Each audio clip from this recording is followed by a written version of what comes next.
All right, maybe seated. Your next question, or redirect. Thank you, Your Honor. Dr. Spiegel, you were asked about whether you were able to examine Mr. Depp. Do you recall those questions back and forth? Yes. And so if I understand your testimony, you asked twice for Mr. Depp to be interviewed by you, correct? Yes. Objection leading. And Overruled. And then, in addition to that, Ms. Heard requested twice of the court for Mr. Depp to be submitting to an examination of you, correct? Yes. And those were denied, correct? Yes. And now Mr. Depp is contending that it's unethical for you to provide an opinion in this case because you didn't get an opportunity to interview him. Do you think that makes sense? Objection, Your Honor. I'll sustain the objection. All right. Is that your understanding? That is my understanding of it. Okay. Yes. Now, when counsel for Mr. Depp was reading to you the Goldwater rule, there were two words that he kind of went over pretty quickly, and I'm going to go over them again with you a little bit slower. And that was that the Goldwater rule was that you cannot make an armchair diagnosis, right? Objection. Based on, quote, Okay. publicly available records. Do you recall that? Yes. Okay. Now, the records that you reviewed in this case were private, were they not? Yes. And in fact, Dr. Blaustein's records were marked confidential, correct? Yes. And his deposition was marked confidential? Yes. Okay. And Dr. Kipper's records were all marked confidential? Yes. Objection leading. And I'll sustain. okay, what if any labeling was there on Dr. Kipper's deposition? All the documents I reviewed were confidential, and I also signed the confidentiality agreement, so everything I looked at was confidential. Okay. So that, in fact, does not even comport, that doesn't meet the restrictions that were put. Objection leading. I mean, so would it be fair to say that you have not, have you rendered any opinions in this case as an expert witness based on publicly available records? I have not rendered any opinion based on any publicly available records. Thank you. Now, you were asked a number of questions about narcissistic traits and your diagnosis or findings that Mr. Depp exhibited narcissistic traits or had that disorder. Do you recall that testimony? Yes.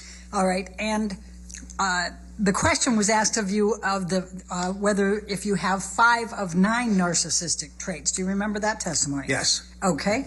Now, one of the ones you testified before was for narcissism, it requires admiration, correct? Yes.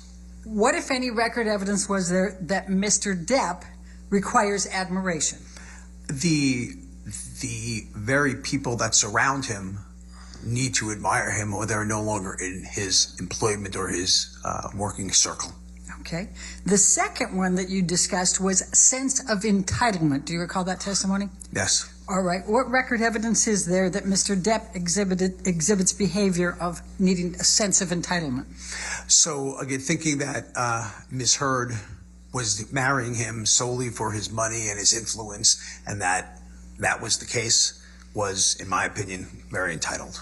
All right. And the third one you discussed was exploitative. Do you recall that? Yes. Okay. And what is the record evidence that Mr. Depp exhibits behaviors that are exploitative? Again, I think the whole concept of abuse is exploitative. Okay. The fourth one was lacks empathy. Do you recall that? Yes. And what is the record evidence that Mr. Depp exhibits lacking empathy? To be able to commit intimate partner violence and the control you have over someone. I'm sorry? Can I be heard? Okay.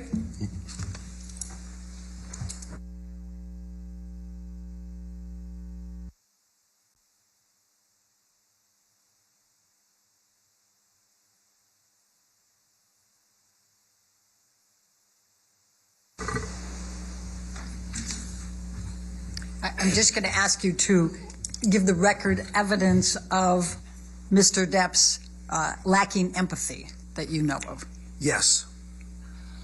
Am I allowed to elaborate? Yes, just okay. Just a little different than what you said before. Okay. So, if one does, so I'll make it more direct. So if you're not agreeing with what Mr. Depp has to say, you are no longer useful. Okay, therefore, you don't really care about others for others. You care about others for your benefit. So, off and on dismissing Dr. Kipper, for Dr. Kipper setting some boundaries on substance use protocol, substance detox, is an example of lacking empathy and not really caring what other people have to say. All right.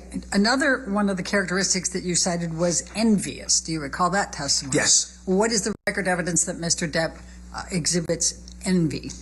I think jealousy is a good start for that. I think that Ms. Heard wanting to have a career, start with that, beyond what she has, and the jealousy parts of with Mr. Franco and I think others commented this week. Last week Ms. Burstyn commented about things about jealousy. So I think it's pretty apparent. Okay. And the next one you listed was fragile self-esteem. Do you recall that? Yeah. And what is the record evidence of Mr. Depp exhibiting that? So fragile self-esteem would be more along the line of a cluster B trait. I should put that in. It's not necessarily the criteria for narcissism, so it's a trait. And basically what that means will be that the combination of poor self-control and rapid mood states is fragile self-esteem, fragile personality, so traits. So it would go in the line of cluster B rather than per se narcissistic. All right. Now, we've seen Mr. Depp during this trial doodling and eating candy. What, if any, evidence would that suggest that he has narcissistic traits? Objection, Your Honor. No foundation. I'll sustain the objection. Okay. Now, you were asked about the cluster B, and counsel for Mr. Depp came back and said, are you aware Ms. Heard has been diagnosed with borderline personality disorder or histrionic personality disorder? Now, you reviewed, I think you testified at the beginning, you reviewed the therapy and counseling and medical records for Ms. Heard, correct? Correct. What, if any, evidence was there that Bonnie Jacobs diagnosed Amber Heard with either borderline personality or histrionic personality disorder? Objection, Your Honor. That's fair cross. He asked the question. That's fair. Redirect. It's beyond the scope. It's not, Overruled. Thank you. So if I could start, Ms. Jacobs demonstrated no type of personality disorder, borderline or otherwise. And on a review of Dr.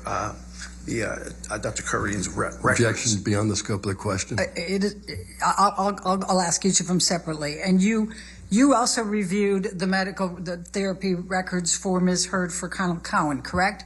Yes. What, if any, evidence was there at any time that he diagnosed Amber Heard with borderline personality disorder or histrionic personality disorder? Not only did he not, he referred to Mr. Depp as a narcissist too. Okay. Now, you also reviewed all of Dawn Hughes' records and her testing, correct? Yes. And what, if any, evidence did you find in any of that extensive testing and note-taking that she had found that Amber Heard had borderline personality disorder or histrionic personality disorder? Objection leading. What, if any? Overruled. None. Okay.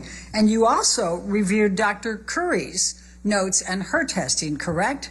Yes. All right. And what, if any, evidence did you find in any of Dr. Curry's testing that Amber Heard had either borderline personality disorder or histrionic personality disorder? She had traits she did not meet the full, on her own evaluation, she did not have the full endorse enough criteria to meet the criteria for borderline personality disorder and or histrionic personality disorder. She definitely had traits. She did not have the disorder by going by the strict number of criteria. All right.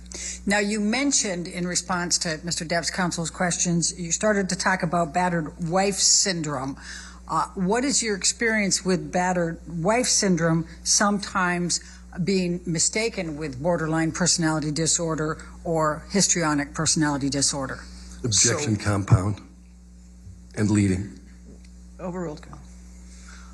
So battered wife syndrome, which is more subsyndromal or not quite PTSD, has so many symptoms of PTSD. And if you hear some of them, you'll see why someone might think that.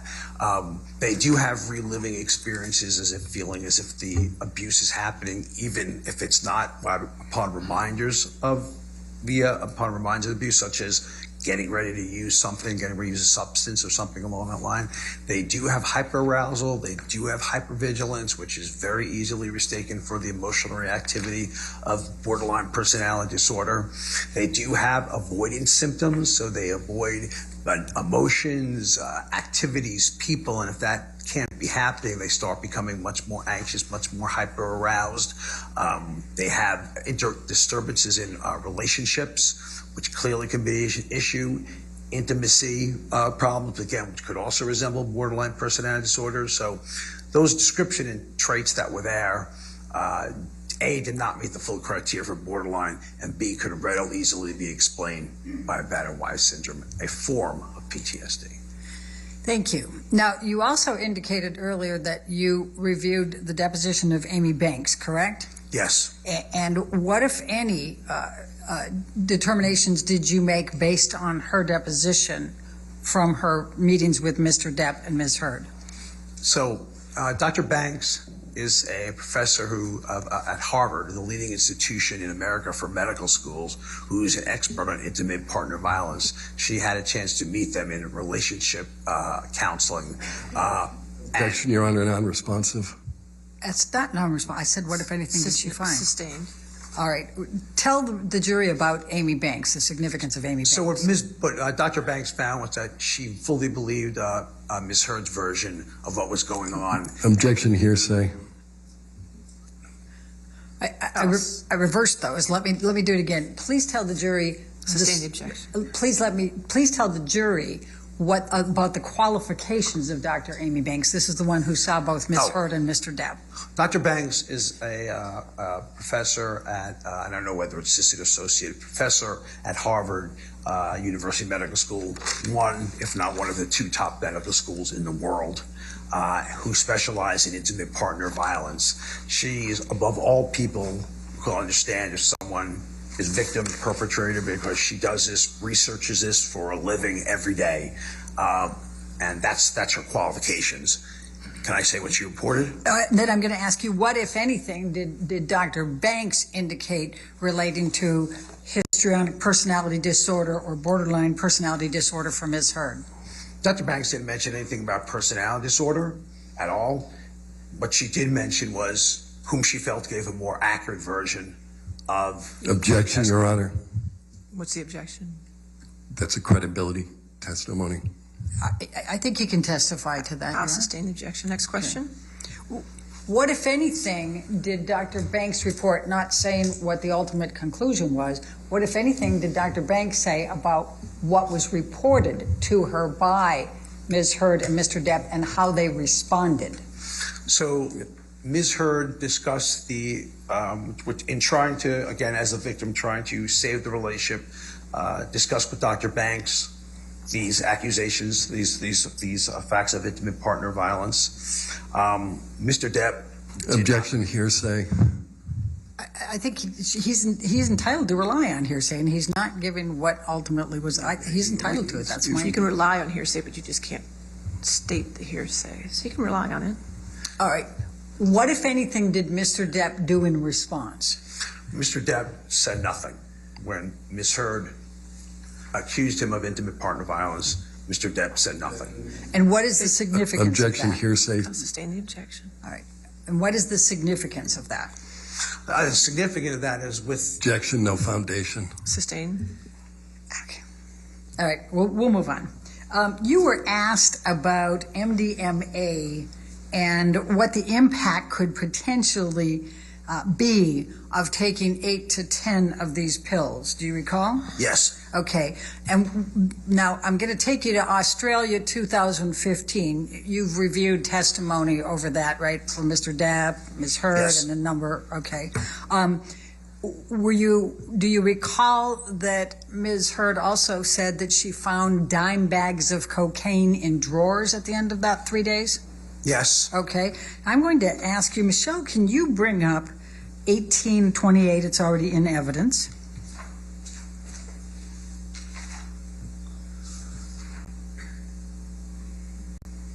And if we could publish that, okay, we can, thank you. This is one of the pictures that was taken in Australia, and the testimony's been that these two canvases of Ms. Heard's were painted completely over.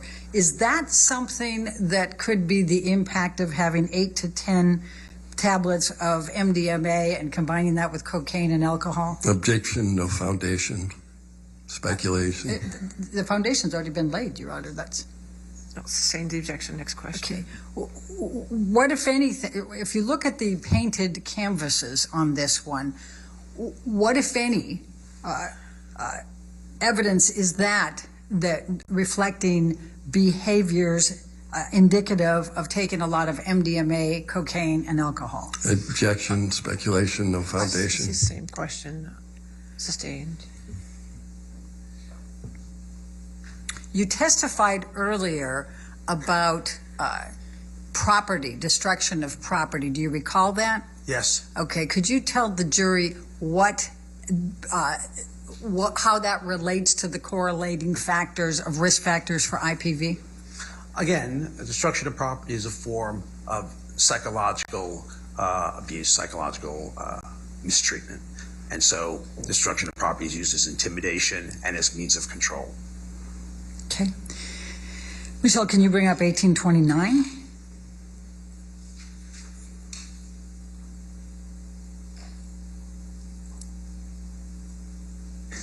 And this has already been admitted. Yes, thank you, Your Honor.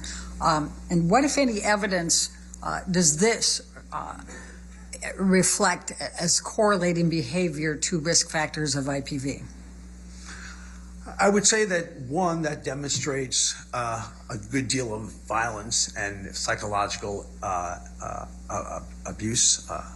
I think it's pretty clear that they're trying to be intimidating. I don't think... Objection, Your Honor. Overruled. Thank you. Please continue.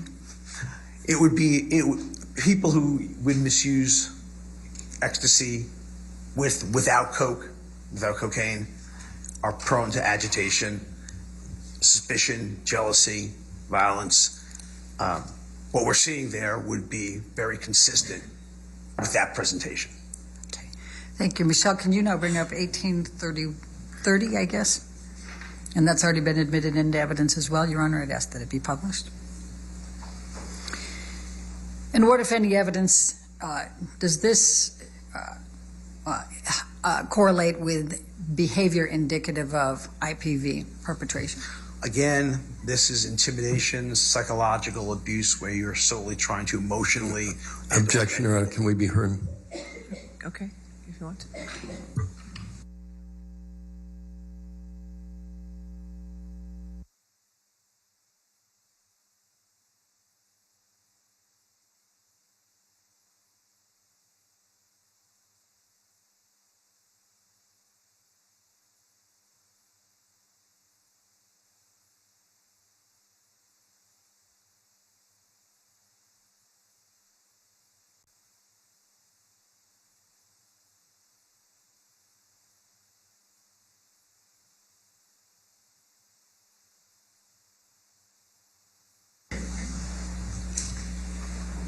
Dr. Spiegel, if you can answer the question, what, if any, evidence is this correlating to the risk factors for IPV perpetrator? Again, I think the violence comes through. Objection, Your Honor. Just the evidence of risk factors, if you can. The evidence of risk factor would be accepting a more than average degree of violence, as well as psychological abuse. Okay. Are you aware of any record evidence of Ms. Heard writing on walls, mirrors, countertops, or painting canvases? No. Okay. Thank you, Michelle. You can take that down now. Now, you were also asked about Seroquel and some of the other prescription medications. Did you, during the course of your review of evidence, see the lists of medications that Mr. Depp was on at one point? Yes, I read the list. Michelle, I'm going to ask you to bring up Defendant's Exhibit 301. And Dr. Spiegel, it's not into evidence yet. I'm going to ask you to take a look at this. Is this one of the documents that you had that reflected the amount of medication that Mr. Depp was on as of October 26, 2014? Yes. Okay. And this was an email from Debbie Lloyd to Dr. Blaustein, his treating psychiatrist, correct? Yes. Okay. Now, can you tell the jury that we've got Seroquel, 50 mg? Can you Objection, hearsay. Can you just tell the? I haven't finished asking the question yet. So Let's approach. okay.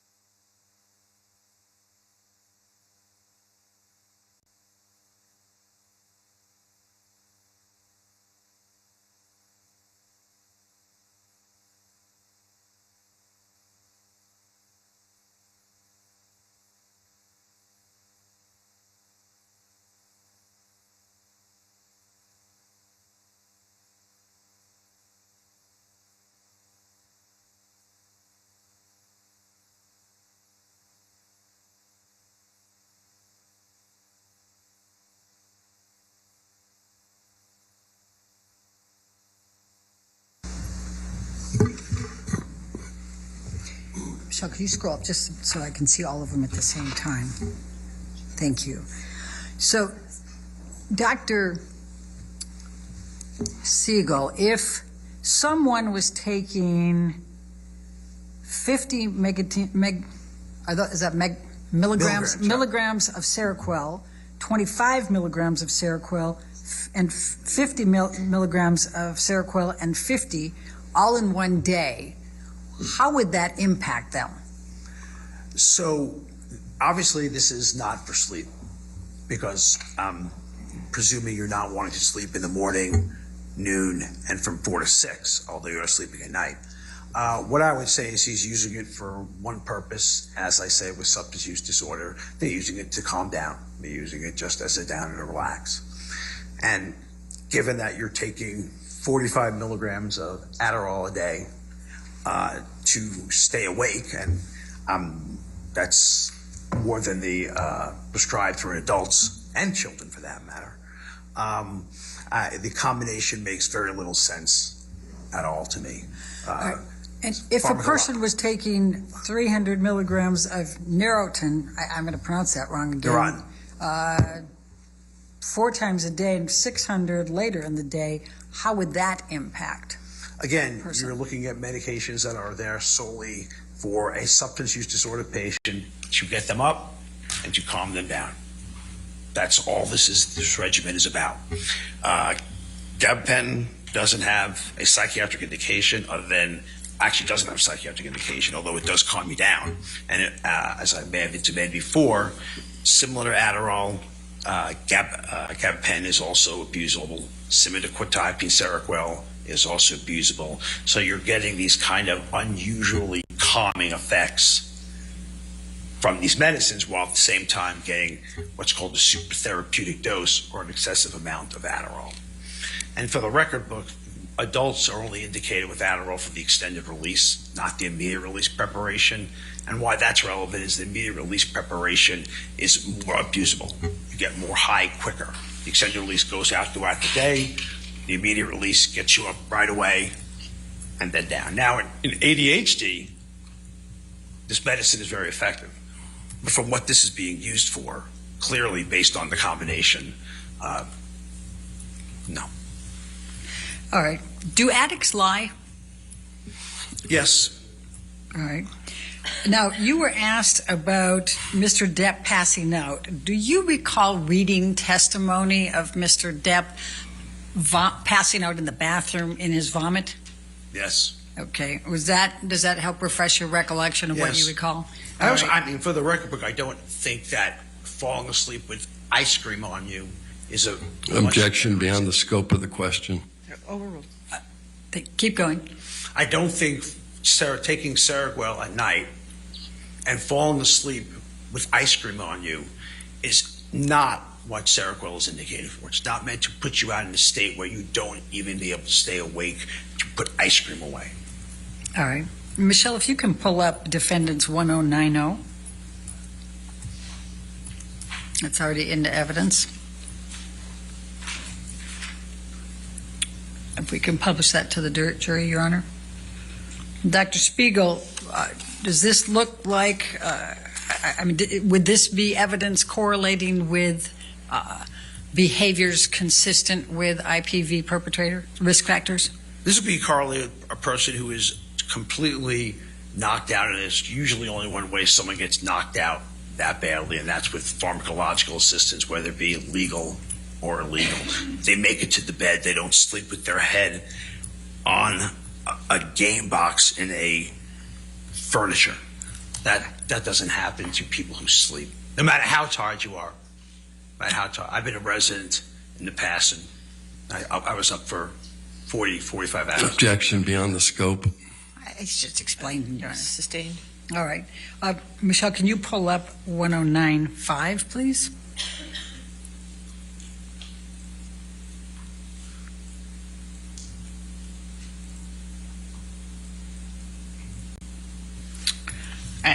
And I'm going to ask you the same question, Dr. Spiegel. What, if anything, does this indicate relating to risk factors for IPV perpetrators? Again, colloquially passed out, and there's very few ways to get like that without pharmacological assistance, Okay. legal or illegal, and or illegal. And then let's pull up 1094, please, Michelle. Defense, and that's also been admitted.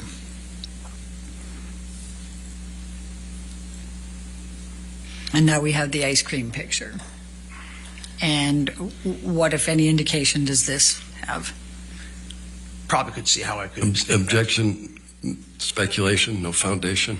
What, if any, correlation, what, if any, evidence does this indicate correlative with the risk factors for IPV perpetrators? Again, this proves one of the major risk factors and precipitating factors for intimate partner violence. Objection, You are a move to strike. All right, sustained. I'll strike it from the record. Next question. We'll just move on. Okay. You were asked about earpieces. Do you recall reviewing Tracy Jacobs and Joel Mandel's depositions? Yes. All right. And do you recall them both testifying that Mr. Depp had someone on salary to feed him his lines? Yes. Okay. Now, you've testified that you reviewed a substantial amount of evidence in this case. Did you find any evidence that Amber Heard exhibited conduct or behaviors indicative or consistent with any of the risk factors for perpetrators of IPV? Objection beyond the scope. Sustained. Well, it was suggested with the borderline personality. Sustained. Okay. But you did find that for Mr. Depp, correct? Yes. Okay. And did you find record evidence that Mr. Depp had a substance abuse disorder? Severe substance use disorder. All right. Did any of the questions asked by Mr. Depp's counsel change any of your opinions in this case? Nothing there. No, not my opinion has not been swayed an iota. Okay. Do you hold them all still within a reasonable degree of medical and psychiatric probability or certainty? Absolutely, yes. Thank you very much, Dr. Spiegel. All right, thank you. Sir, you can have a seat in the courtroom or you're free to go. Thank you. All right, your next witness.